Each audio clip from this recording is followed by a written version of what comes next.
Hi, everyone. Welcome back to the Anxiety Chicks podcast. Happy 2025. I'm Alison Sepanera, And I'm Taylor. and we're so excited to be back here with you guys. Happy New Year, Taylor. Happy New Year, 2025. I know. Are you struggling with like writing 2025 on your notes yet? No, I actually haven't. I've actually been on top. Usually I do, but I feel I like know. I feel like you can like catch yourself too. Like with the number, I was thinking about that. If you go down, you're like, okay, 5. Yeah, no, I know, I know. That was always the thing for me is in my notes trying to I'll always do like habit of like 2020 something and then like crossing it out and being like, no. How was your holiday? It was pretty good. Minus getting sick, and I think the world getting sick. I'm still dealing with Totally. it. I can like feel it in my sinus. Were you sick where you actually couldn't do a lot of your holiday stuff or? No, it was actually funny enough. It was like Christmas night. I feel like this always happens too. Like last time it was like Thanksgiving night. I started feeling ill and I had COVID. That was last year. And then this Yeah. year it was like Christmas night. My throat was feeling scratchy. And then the next day I was just like super congested. I honestly don't know anyone that doesn't at least get like some type of Something. just exhaustion and kind of feeling not their best self over the holidays. You're going I through for so many sure different things. ran What? myself down. I for sure Yeah. ran myself down. Yeah. Yeah. You just run yourself ragged. Everybody does. Mhm. I knew so many people that had like the neurovirus. I was like, oh my God, please stay away from me. Um, I, thank God, was pretty okay. I had some like sniffles and stuff. I've been taking my Just Thrive immunity probiotic. So good. Use code anxiety healer for 20% off. And just been like really feeling like I've been sleeping better and trying to really get into the whole like routine, I guess, of making sure that my sleep hygiene's good. I'm moving my body, like things that are good for me. And so I think that's been helping. I mean, I don't know, knock on wood. Does anyone else knock on wood? I don't even know if it does No, anything, but I've been doing that too with my sleep and like monitoring it even closer with my Aura ring. And today I'm like super proud because I hit a 94 on my readiness and I'm like, yeah. So I'm like in competition with myself every day. It's pretty fun. And I've been like doing things like you said, like really like dialing into my sleep routine, like all the way down to like, okay, when I don't eat 3 hours or so before bed, what does that look like on my sleep? Like, does that improve anything if I black things out, if I make my bed cooler, et cetera, et cetera, et cetera. And I'm noticing the changes and I'm like really paying attention to it. And I'm finding it's very interesting. oh my gosh, that's awesome. Wait, I really wanted to get an Aura ring. You Is should. it I good? mean, I love Should it. And I? it's so cute. Like, it's literally always on I never take it off. I It's just know. like, it's I think cute I to need to me get one. too. I like it. I think I need to get one. It's easy. I don't even notice it's there anymore. Like, it's just on my Because finger. I've heard a lot of other I have like podcasters talk about it. have like an indention. I've worn it for so long. Man, I don't know if that's a Oh good my thing. gosh, do you take it off in the shower? No, Really? I never take it off because that's when I like clean it. Because you want to clean the sensors. We need Aura Ring to be a sponsor. I know. Aura Ring, sponsor us. They're Come just so on, what the smart. heck? Oh my gosh. Um, anyway, so we hope all of you guys have been really enjoying the new year so far. I feel like this new year, this just new year, like not New Year's Eve and all that, like new year, I've been seeing so many people feel just exhausted from last year and just ready for it to be over, like ready for last year to be over. And sometimes there's so many things online now and everything is, oh my God, new year, new me, let's all of these things. What are you going to put your goals on for the new year? And I mean, that's all great. I actually really love that. I feel like for me, every Sunday night, I do that about the week to come. Just say, okay, it's a new week, a new beginning. If I had a really crappy week, even at the end of the night, sometimes today was a crappy day. What's tomorrow is a new beginning. And sometimes I like to put it in that perspective, thinking of every chance, every day, even every new year, every new month, every new week is a chance at a new beginning. If you didn't have a great You day, can always. there's You can always a literally chance always. at starting over. Yeah. And so I like to think that about the year when the new year comes is, what am I going to take with me from the last year? And things, how have I progressed? And I know I have, even if it's not to the point where, you never want to be down on yourself. You never want to be thinking about how you didn't do enough or you didn't reach that certain thing. but that you really did make some progress and you just continue to do it, and continue to live, continue to move closer to, what you feel aligned with in your life. So I hope all of you are taking that with you and also listening to our podcast. And hopefully that's part of your healing journey. We have a lot of amazing guests coming up for the next couple months. And this year is totally going to be the year for our pod. I can feel it. We jumped on the video bandwagon a couple months ago. So we hope you guys are liking the YouTube. And if you haven't seen us on YouTube yet, please just join us because you get to see our beautiful faces. I love watching And video pods. I love Like watching video pods. sometimes I'll put a video pod on and I'm listening to it, but like every so often you just like glance over. Like on a good part, you want to like see the conversation. You want to feel like you're in it. For sure. For sure. Especially when we have guests and stuff too. And a lot of our guests will do some, healing examples of tools and techniques and stuff. But I don't know. It's just nice. It's just nice to see a face. You know what I mean? I feel like it's more personable. So anyway, hello to everyone on audio. We love you still if you can't watch us, but please go to YouTube, give us some love, subscribe, write a review for us on iTunes or Spotify. And, maybe leave us some comments on YouTube under the videos. We'd love that for us and for everyone to do that for us. So without further ado, let's get into our episode. It's the first Q&A episode of 2025. Also, good question. Yeah.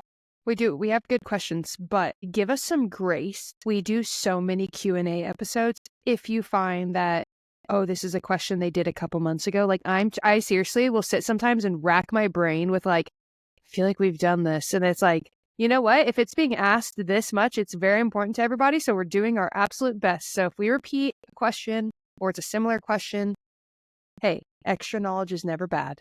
Totally.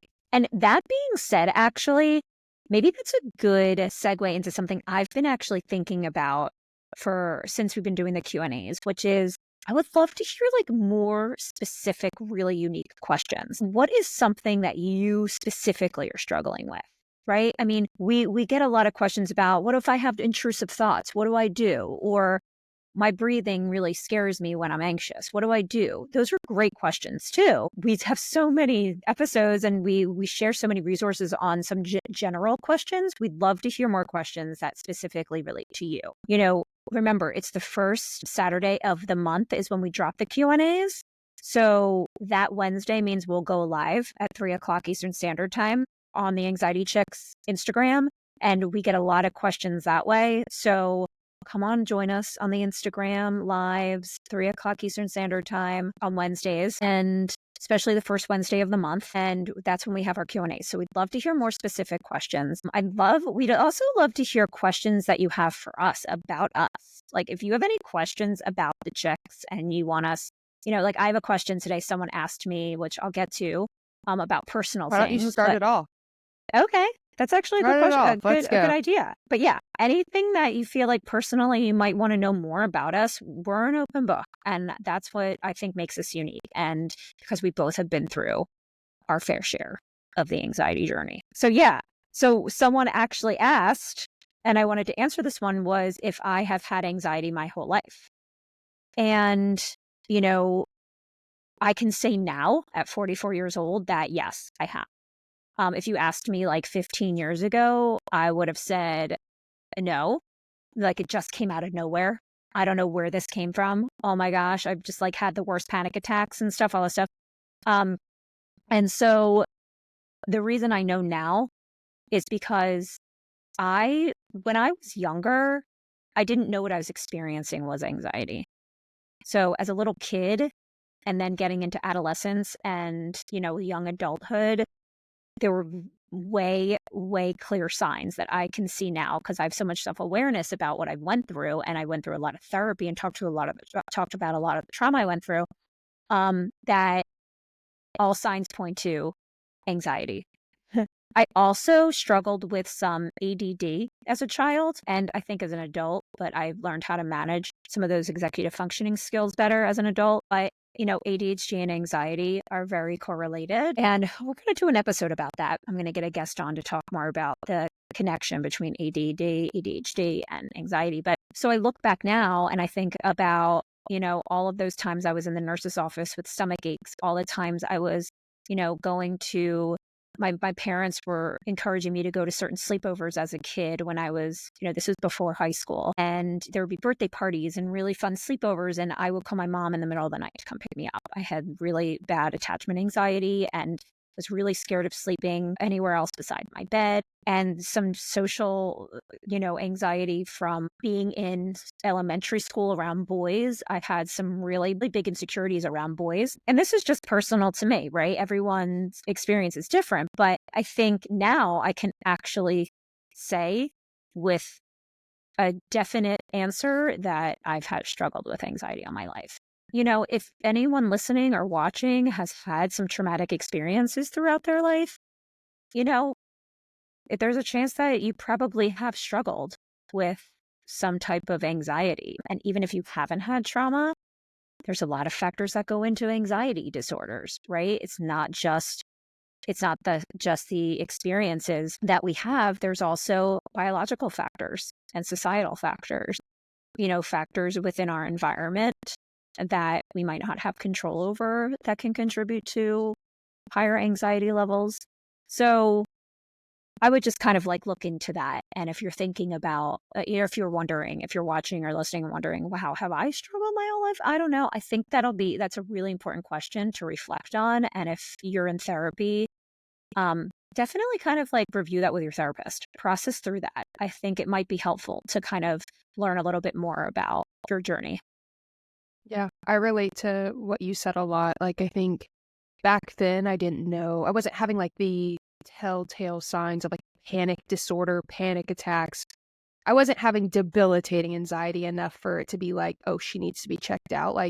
But definitely emotional roller coaster moods, which looking back now, it was because I didn't know how to manage my anxiety. So I would have these outbursts of irritability or anger, especially in middle school. I remember just crying for no reason.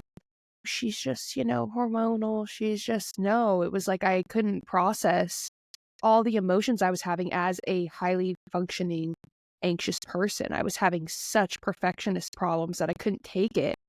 And when you can't take it and you're not processing it, it's going to come out as anger. It's going to come out as irritability because it's too much. So it's going to come out as something. So yeah, it's very interesting to look back on and to apologize to yourself, and give yourself grace. I'm so sorry that young me had to go through that. I feel sorry for her and I'm so glad she's getting the help she needs now. Yeah, 100%. So, okay, next question. Did you experience impending doom feeling often feels like death is near sort of thing? Yes, yes, and yes. I remember there was a time when my anxiety was so bad. And once again, this feeling of that impending doom, fortune telling, what's a Catastrophizing? yeah, but the fortune telling is a cognitive Oh, they're cognitive distortions. distortion. Yes. Cognitive distortion. So taking it back to CBT, guys. Mhm. So learning that's a common thinking or thought process of somebody with anxiety is you thinking you can fortune tell. I remember reading something about Megan Fox. She has a fear of flying and she listens to Britney Spears on flights because she doesn't think that it's possible listening to Britney Spears for a plane to crash. That just can't be how she dies. So it's a weird thought. Have you ever done something like that? Have you ever connected odd thoughts and saying oh, I can't die because of this isn't happening? It's weird. I've done it. I don't know what you call that, but I've literally done something like that where I'm I've even been oh, I can't text that person this thing because that seems almost like it's set up for me to die and then that'll be what they read. Is it a superstition? I don't even know if That's it's sad. The plane thing superstition. sounds like a superstition. It's it's you can read the future, you're fortune telling, but you can't. We can't, guys. Well, that's a distorted way of thinking. You can't control anything that happens. You can't. Even a Britney Spears song isn't going to change anything. Yeah, exactly. Exactly. But But so I remember the impending doom feeling. It was almost I felt I knew I was going to die in the middle of my sleep. So I would stay up all night because I was if I don't go to sleep, I won't die. It's what? That doesn't work. It's not going to sleep is going to kill you. It's so interesting and it's so real. And that impending doom feeling is so I feel like if you struggle with that, it's a really, really good time to explore death anxiety and just making peace with reality of life and finding peace in living. And if we constantly feel like we're so scared of death, we have to ask ourselves, okay, but what's the point of living if we are so terrified of dying that every day we are living in this fear of it? Are we living? You really have to ask yourselves these really, really hard questions. Cause I remember there was a time where it was like, I am literally just preventing death. Like, what are we doing here? Like, Yeah. really, what are we doing? Like, if we're spending every day, I just watched this documentary of this guy called Brian Johnson. Have you heard of him? The No. like the blueprint guy. So he Okay. is doing his protocol for health is like obviously he knows and he says it's the most extreme things you could ever do. Like I think it's new on Netflix. You can go watch it. But it's like don't die or something. And the stuff he is doing is so insane that I was sitting and watching it with my mom and I was like, "Oh my gosh, this man is literally living every day for longevity, but is he living? Like his whole day is like mapped out of like all these holistic things he has to do, like starting from like his hair, his skin, his eyes, his nose, his mouth, his gut is like all day. It's this whole thing. It's like, are you living? Like you really have to sit back. Okay, Sounds like you made it to OCD to me. right, right. It's like, what's the deeper root issue? So like you have to sit back and go like, okay, you're 120 years old. How many of those 120 years were you living your life or were you preventing death the whole time? And then it's like, okay, you could do all of this, get in a car and literally go get in a car wreck. Like there's just some things we Yeah. have to get to a point where we have to go, "So what?" Like you literally have to like give up that control and that releases that impending doom feeling is when you like kind of like surrender. Like you literally surrender that fear of death. That impending doom feeling can't have a grip on you. Yeah. Have you ever I had that feeling? well, the way that I'm gonna explain it, which is how I am hearing this question, is anytime I hear, like, impending doom, it makes my clients, of course, all the time I hear this, and I have for sure. And with all the, experience I've had with that, it definitely comes down to a deep-rooted fear of something. It can be death, for sure, but there's always a deep-rooted fear of something. And so it's almost like someone is walking on a tightrope, right? And they're just waiting to fall, waiting for it to to not be able to balance. And I would be so curious as like if a client came to me, I would really dive deeper into what is the root of this fear. And of course, I dive into the thoughts that they have around it and, what experiences and what situations they feel that the impending doom is so much stronger than in other situations, and I'd kind of like break the layers down of what that would mean because I think what you said about surrendering is huge. That's so hard for so many people to do, to Yeah. just surrender, right? Because it's almost like, okay, I've sort of accepted a lot of the way that my brain is, and I accepted a lot of the unknowns and the uncertainties of the world. But once I start, walking around with this freedom that I feel like I let go, I'm so scared that that's when the shoe's going to drop and something bad's going to happen. And then I'm going Yeah. to be like, oh, yep, I knew it. But also, if that does happen, worrying about it wasn't going to change it, Right. right? Right. So the worry about anything that's really catastrophic, there's not really much that worrying will do as far as changing the outcome, right? And some people might be thinking, well, that's not true because, I worry about certain things and then I take action and then, I can do things, things are a little different because I took action with this and I was worrying about it. Okay. That's different than just ruminating and worrying about something, right? To change, making an action plan and changing behavior and supporting someone and or yourself and trying to figure out a plan of how to help something if it's worrying you or making you scared is different than just sitting and thinking and ruminating and all of that all the time. It's not helpful. It's not helpful for anybody. Yeah. Yep. Not Okay. helpful. I don't even know. I think I went on a tangent there, but whatevs. It's all for good. Okay. My turn, right? Yes. I like that Sorry. lifetime cap I'm drinking my hydration. element. It's my hydration element drink. Yes, I have two of these now. So Lifetime is a gym. They have it around. Yeah.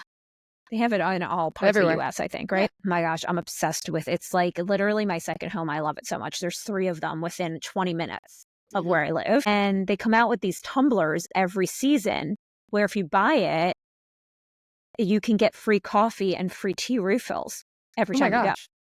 Yeah. So I just got this is my old one. I just got the new one. And I had tea this morning, but I'm drinking my element out of it.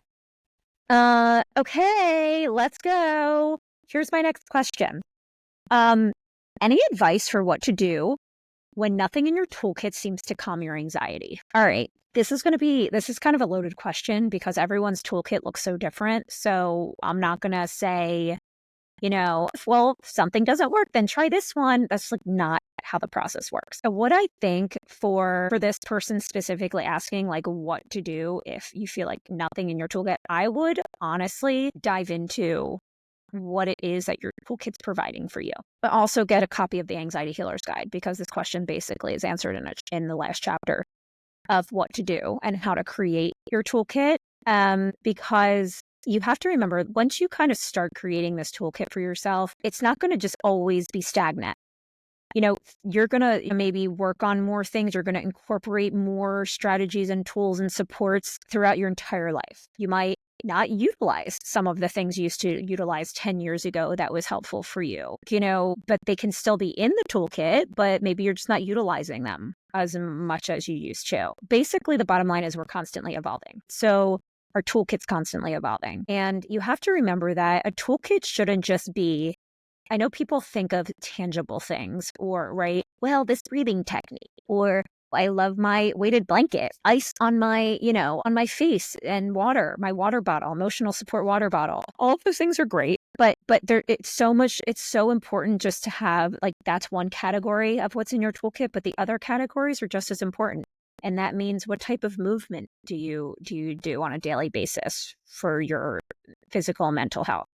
What kind of support systems do you have in place for yourself? What type of therapeutic cognitive exercises do you do on a daily basis for yourself?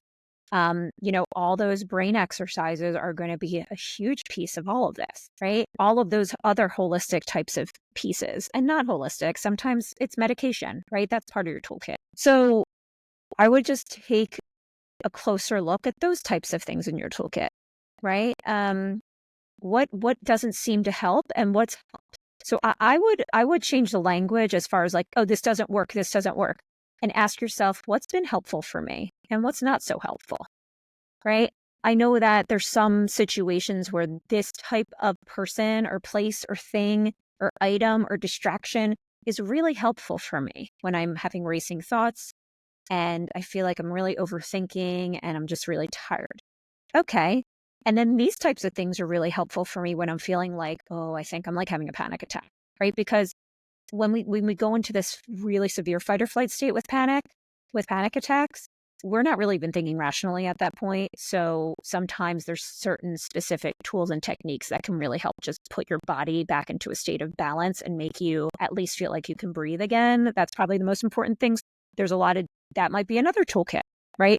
So I would really just dive deep into what is helpful for you and what isn't helpful, and not just when you're anxious, right? Going back to this inside your window of tolerance thing, I talked about this on the live and, really wanted to kind of convey how important it is to create a lifestyle change for yourself where you're incorporating a lot of these types of healing tools into your daily life, not just when you're on the level 9 of anxiety or not when you're so like heightened and feeling overwhelmed.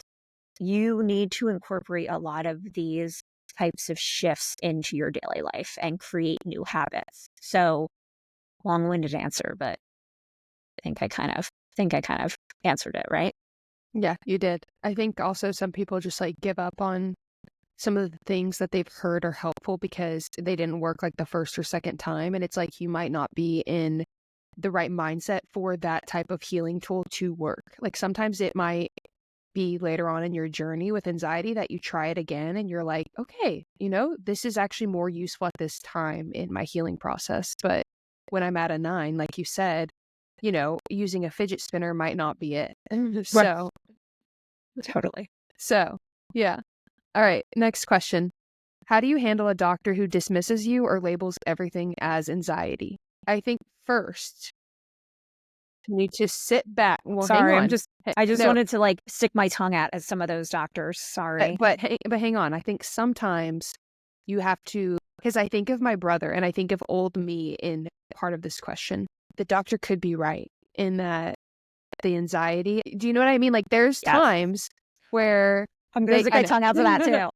where the, where they keep saying like, because you keep going into the same doctor for like heart tests, right? And they're like, I remember this one doctor got like stern with my brother after a while, and they were like, there's nothing else we can test. Like, you really need to work on your anxiety. Like, we don't want to see you back here anymore.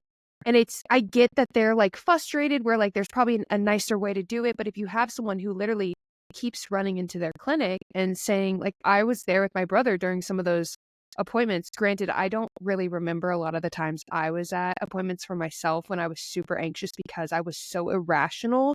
I'm sure I made doctors uncomfortable when I was so irrational. And like I can even like think of some of the things I said in like an ER once. I'm like, oh my gosh, girl, like please, like close your mouth. Wait, what? But Can you just say? just What are so some of the things? irrational. Like questioning a doctor's like EKG printout. Like, you know what I mean? Like he read Oh, it. You're not a doctor. You can have that thing looked at by 7 doctors. They're all going to say there's nothing wrong with it. right. Just because you're so convinced that something's wrong with it, it's not there.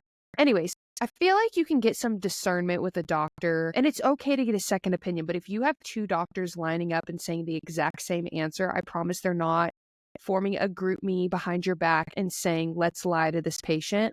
I'm sure if both the doctors you see, the first opinion and the second opinion, if their answers line up and they say, hey, nothing's wrong with your heart, like really you need to go start focusing on the mental side of things.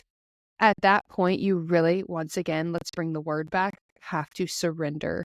And I remember getting to this place with a cardiologist, my heart anxiety was just so out of control. I mean, the way I felt in my chest, you would have thought I was going to go into cardiac arrest. I mean, I seriously felt that way. I was so convinced. And then I had, I think at that point, 3 cardiologists saying the same exact thing. Yeah. Hey, there's nothing else we can do. We've told you all you can do. I remember I started working out not too long after that.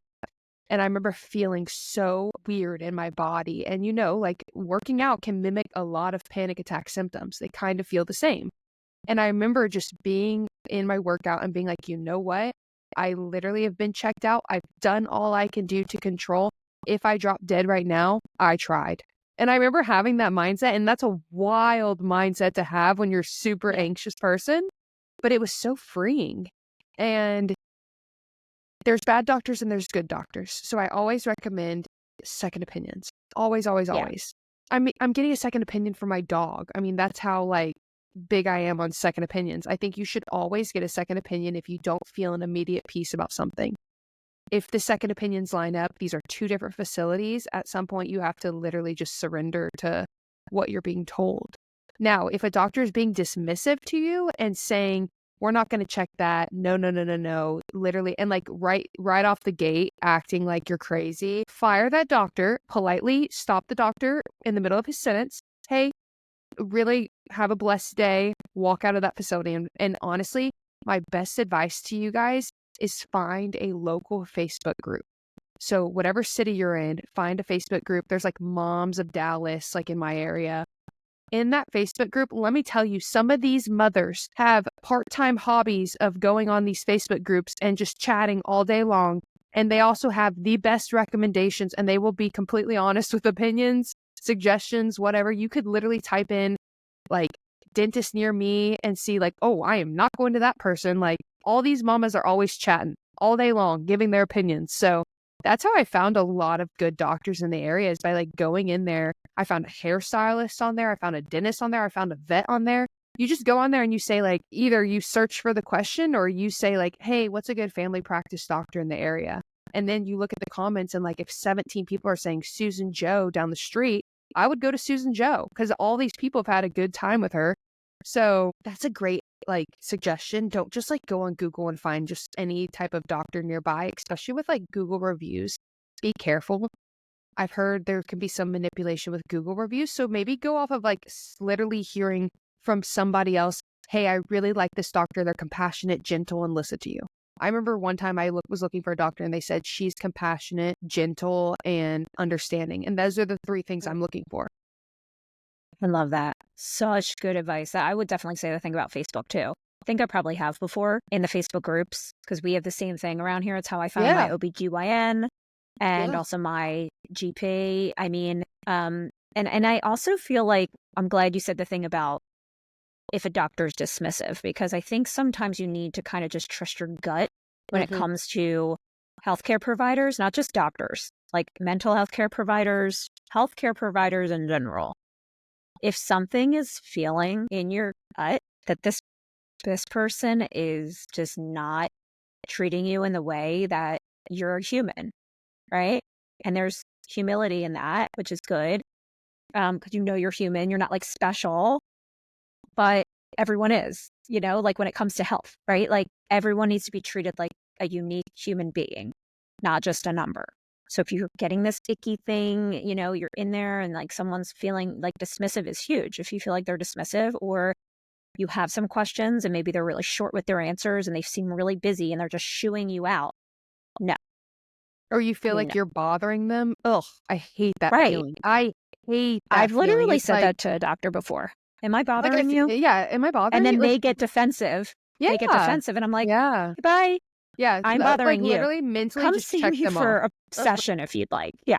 I can refer you to I lots I of good I know therapists. the That's what I exact feeling of that. It's like you literally feel like you're almost like in their space. It's like, wait, I booked this appointment. Like I'm paying for this. This is very odd behavior. So Oh, there's a difference in discernment, you know? and don't even get me started as a holistic practitioner when I start mentioning to my doctors about, interest in medical marijuana, all the supplements that I feel like have been helping, what I've been doing with my sleep regimen, my cornbread CBD, THC gummies have been literally the best. Honestly, and they forget it. Not all of them. A lot of Not them all of have them. been Yeah. really great. That's why integrative doctors are really great, right? To look for because they don't like shoo you away with holistics, Yeah. different things. And a lot of the doctors I've come across that are just like GPs are like, well, I don't know. And I asked about the medical marijuana card at my last physical like 2 weeks ago. And, you would have thought, I don't know, like it's just so interesting because I actually really like her, my GP, but I knew I had to word it in a way because I'm so familiar with their resistance to so many different things that I literally said, I'm just curious about it. Is there another practitioner in this practice who can actually assess me for a medical marijuana card or who I can ask questions to? I don't need anyone to give me a prescription right now. I just want to learn more information. She's like, oh, sure, it's blah, blah, blah. And she gave me the referral to the other doctor. So maybe that's how you ask for that if you want to. But yeah, if it feels icky, second opinion, and yeah, everything you said. Okay. All Okay. right. Last question. My last question, and this will be pretty short. Do intrusive thoughts ever go away? No. Okay, but hear me out. Hear me out. Actually, intrusive thoughts? Actually, no. And then here's why. Because in the work that I do, especially with CBT and a lot of work in trying to help people change the brain and change the way they think, part of that is yes, shifting the way we think is huge. Creating a habit and of creating new thought patterns, right? And doing a lot of cognitive exercises that can help you really create new neural pathways is a huge piece of treatment for intrusive thoughts and high anxiety. But the one thing you have to remember is that thoughts are always in our brain, right? What matters is how much power we give them. And if we give them more power, they're going to be a lot louder and they're going to be a lot more intrusive. So, I mean, this is something I could probably, if I had $1 every time I've said this since I started my career, feel like a millionaire. Thoughts are like clouds, right? So all of them are going to just appear in the sky. And some of them might move faster, some of them might move slower, some of them might just sit there and just like bang at your head and make you want to be like, oh my God, please go away. Those are the most intrusive ones, right? But thoughts they don't have power. So there's going to be a lot of thoughts that maybe are considered more intrusive at one point in your life. Maybe if you haven't gone through any of this work, because they're so loud and they won't go away. And you try and just put them you just try and like get the thought away from your brain and resist it because you don't want the thought there. But the truth is, being able to accept that thoughts just are and thoughts are there, make them less intrusive. If you can actually just accept that they're there, but they don't have power and that they're not true and they don't mean anything. I have this intrusive thought. I don't think I've shared this ever, actually.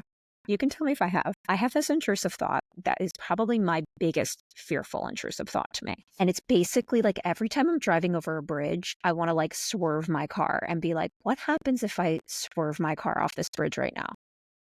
What would that be like? I'm just going to swerve. I've had that. I've had that. Have Just, you? like, you feel like it's so powerful too sometimes. Like Oh you my feel gosh. like you almost like don't It's have like, control of the. you're I like, think yep. about that a lot. I'm You're like, what but if I it would just be literally so swerved my right. car It's into like, the person next to me? what if you just swerved the car into off this bridge? Like, what if I'm just like, and this happened a couple weeks ago. I don't know. I was driving somewhere. It was not a long bridge. And I'm just like, and I just remember thinking that thought used to be really, really strong. And remember, this is not a thought that I don't get mad at myself for it, right? It's a scary thought to think about when it creates a story in your brain. But really, it just comes out of nowhere, probably because it would be so scary. It's one of the most fearful things that I think about, right? And so honestly, it started happening when I was crossing the bridge. And I started breathing, and then I started looking outside and I started naming everything I saw. So I used a lot of my senses. So I started naming like the license plates that I saw and the letters on the license plates. And I was listening to, I think, a podcast, and I started really listening to what they were saying and hyper focusing on that and just looking around and naming the things around me. And I also started saying to myself, there's that thought again. That thought is just trying to scare you. You know it's something scary for you. You know you're never going to do that. Just keep driving and you're going to make it to the other side in about a minute or two. And yeah, it's a weird thought. It's a weird thought to come up, but that's okay. Just let the thought go. And then it ended about a minute later. So that would be kind of my suggestion, is to try and like not resist it and learn how to have it be there, because thoughts don't ever just dissipate. They don't ever go away for good. Some thoughts come in and go out. Sometimes come in. We have over like 70,000 thoughts a day. Like, you can't, it is what it is. Surrender. That should be the title of the episode, is like surrender. Literally.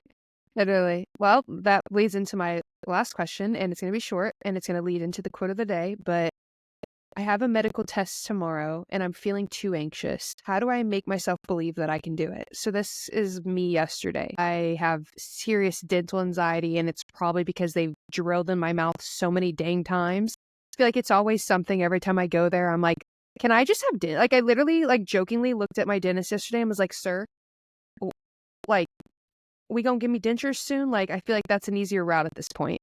He kind of laughed, but I don't think he's going to give me the dentures. But at this point, I would rather dentures, because every time it's a cavity, a crown, a something. And I'm just like having this fear now of even going to the dentist. So yesterday I didn't want to do it. I had anxiety about it. I thought about it on the way there.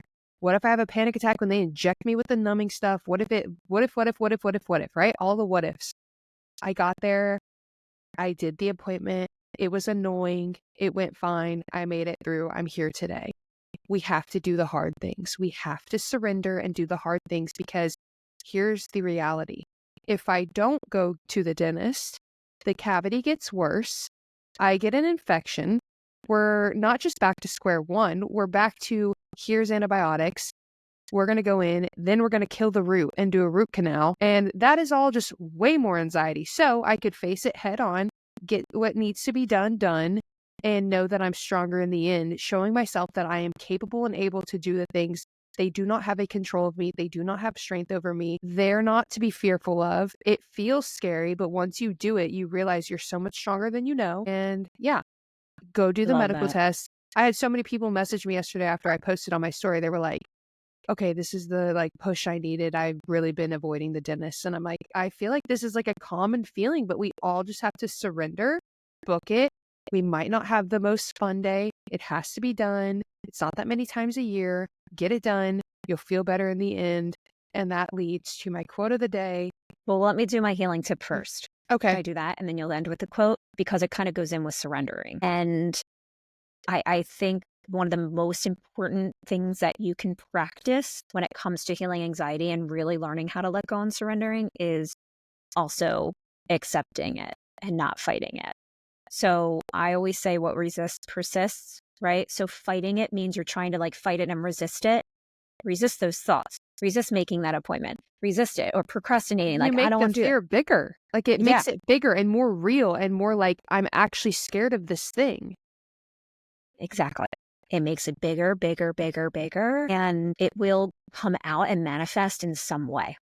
So anything you fight, it's going to manifest. So that's why I think a lot of this is connected to panic attacks, because sometimes people really resist what's really going on and they try and hide it or put their head in the sand about it, or I'm fine, I'm fine. And then it manifests somehow, physically, emotionally, and it blows up.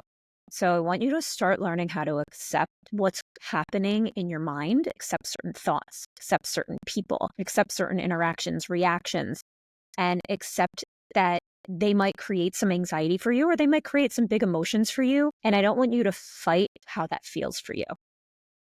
Talk about it. Maybe not, maybe if it's with other people that you are trying to set boundaries with, you don't talk about it with them, but maybe talk about it with someone safe to you or a therapist. Talk about the intrusive thoughts you have, like me admitting that thing about the bridge. Like, it seems like you almost feel like shameful for admitting that you have thoughts like that. It's okay. Accept that thoughts are just thoughts, right? And acknowledging them, right? You can say something like, I notice I'm feeling anxious right now. It's okay to feel this way. I'm feeling anxious. I'm having a lot of weird, intrusive thoughts right now. Now, don't even say weird because that's negative. I'm having a lot of intrusive thoughts right now, and they're loud and wow, they're really out of left field, but I'm just anxious. I'm just like nervous about something, right? What is that? Let's kind of like be curious about it. And just remember that fighting anxiety like strengthens it, like you were saying. So acceptance, surrender. Yeah. Okay. I like that. The quote of the day is, anxiety tells you that you can't, but every moment you keep going, you're proving it wrong. One breath, one step, one small victory at a time, you are stronger than you think. You Rewind. just have to take that step. You have to, like, I'm telling you, I did not want to go to the dentist, and I've done this in my life where I've put off things I've needed to get done. Another one is the dermatologist. I feel like they always find a mole that they need to take off and do something to it. And here's the reality. I can put this off. The mole is still there. So putting it off and making it even more of a fearful thing, a bigger thing, by the time I end up going to that dermatologist appointment, because it's going to have to happen, it's going to be such a big thing. I am going to have a panic attack because I've Yeah. made it such a built up thing. So the more you, and I've always done this with blood work too, like your yearly blood work, the more consistently you go to these appointments, the less the fear too, because you're like, hey, I did this 6 months ago. I keep up with it's the people who are like, oh, I haven't been to the dentist in 6 years. I'm like, first of all, buddy, what are you doing? Second of all, like, what are we doing? No, duh, you're going to have a fear. 6 years, gosh, there could be like something growing in there. But like, that's the thing, you make the fear so much smaller the more you expose yourself to it. Everything brings us back to exposure therapy. I love it. And go back and rewind, a minute and listen to that quote again. Honestly, so, so good. Well, yay. That was a great episode and a longer Q&A this time because, hey, it's our first one of the year. And I love everybody's questions, but make sure you guys just remember to rate and review us, please. Subscribe, send any episodes to your friends and family. That would really be helping anyone understand. A lot of times too, by the way, I'll have people mention that they've sent our episodes to someone who they just want to learn more about anxiety. It's not that they even have anxiety. They're sending our episodes to family and friends to help them understand what they're going through. Yeah. So that's another reason to share this too. The people don't have to necessarily have a struggle with bad anxiety or anything, but it helps them learn kind of how they can help you maybe, and subscribe to our YouTube and join us every Wednesday live at 3:00 on Instagram, Eastern Standard Time. And we love you guys and we'll see you next week. Okay. Bye.